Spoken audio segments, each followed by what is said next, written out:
In the previous videos we covered how to create an account and then log in and edit the profile so that people could view that profile and find out which articles you had created or which venues and acts that you'd created articles for.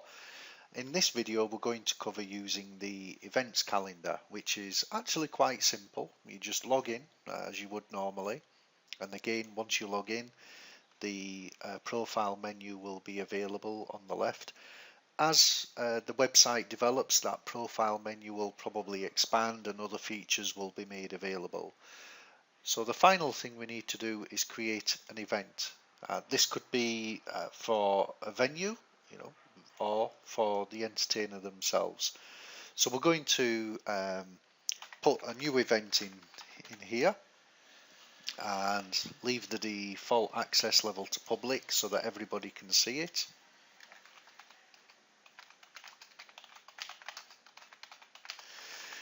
And if we're just creating a one-off event, then that's probably fine to just leave it like that. One of the other things you can do though is you can add images like we did before. I'm just going to move this out of the way, go to this page, copy this image address and then come back here and add an image to this article. You'll see here there's an option to insert image, and I'm going to click URL and just paste that URL there.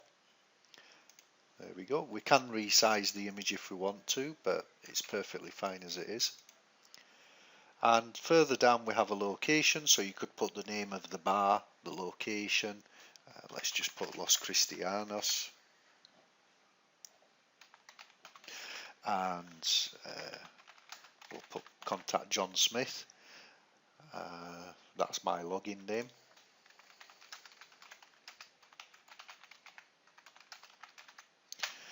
And if that's all we want to do, create a one-off event, that's all we need to do. We just click save and close.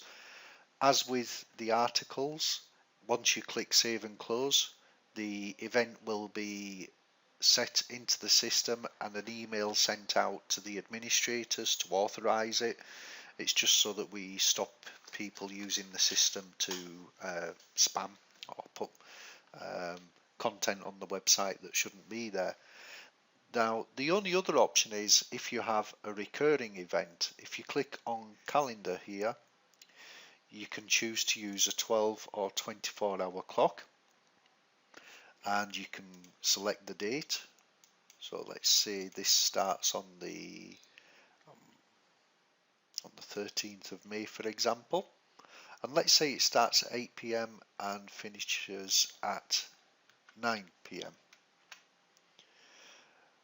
and we can see that it repeats monthly, for example, and we can have 5 repeats, so it would run for 5 months.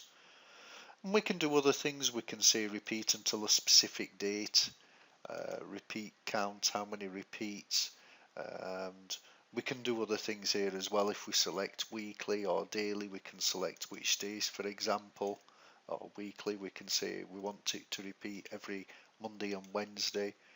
So we're going to leave that at monthly for now, and then we just click save and close, and then I'm going to close that window that popped up.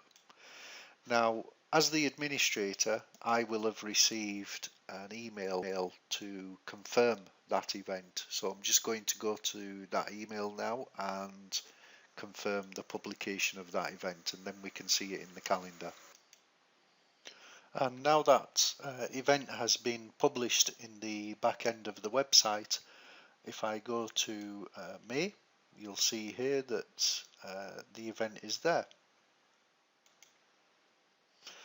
And once an event is published, if I am logged in as the owner, I can edit the event,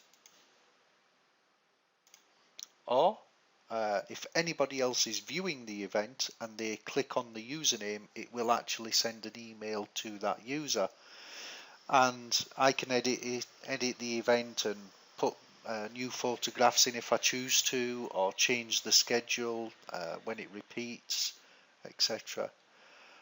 which is all very handy. It means I basically control the listing myself. I don't have to speak to the website administrator or anybody else to make any changes to the events calendar.